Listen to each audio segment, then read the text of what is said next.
Today, the wildest rise in the market was actually in the Bitcoin market. Let me ask you, if a stock or a major index had rallied 15% to the upside, then crashed 19%, and then finished unchanged, you would say, man, that was a wild year. Well, that describes the last 24 hours for Bitcoin. The cryptocurrency is becoming so hip, Katy Perry asked Warren Buffett about it today, and NASDAQ announced that they plan to launch a Bitcoin futures market in the first half of next year, and Cantor Fitzgerald wants to involve it in derivatives. Fans of Bitcoin point to three key value propositions. First, a limited supply of 21 million. Almost 17 million have been mined. Distrust of fiat currency and corrupt governments, including, by the way, the United States, and anonymity in a world where we are losing all of our privacy.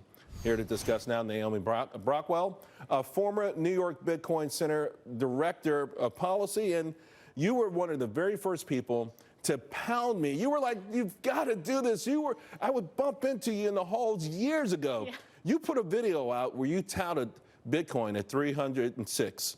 Yes, no, 360. 360, right. I made a music video. I actually did a cover of a Taylor Swift song, so I hope Taylor doesn't sue me. But it was at $360 at the time. I did math earlier today. If someone had put 10 grand in when you said that, at one point today, that 10 grand would have been $305,000. That changes people's lives. Now, the question is, did you buy in to Bitcoin since the last time we spoke? I did not. Charles, what are you doing? So that's the question. Is it too late?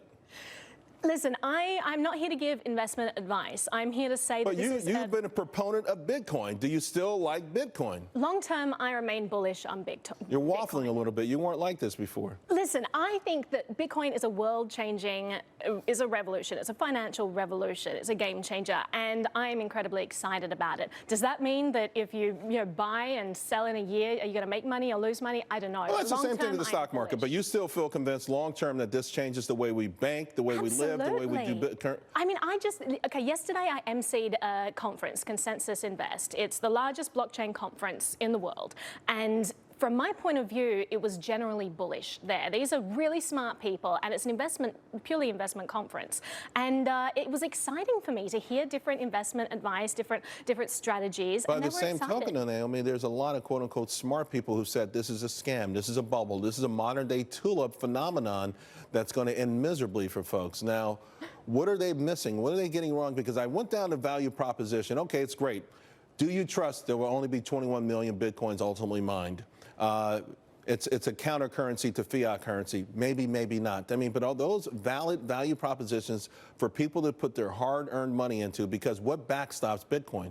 Well, I would rather bank on the fact that, maybe Bitcoin will collapse, maybe I'll lose everything, right? But it's a sure thing that I'm losing 2% a year, keeping all my money in US dollars. That's a sure thing. And I would rather gamble on a new technology that was specifically designed as a revolutionary currency, as an ideal currency. I would rather bank on that than on the government money. What do you make of the idea now that it's becoming popular? It's entering the lexicon of the mainstream America. Does that help it? Does it hurt it? Because today we saw the wild ride that it's had.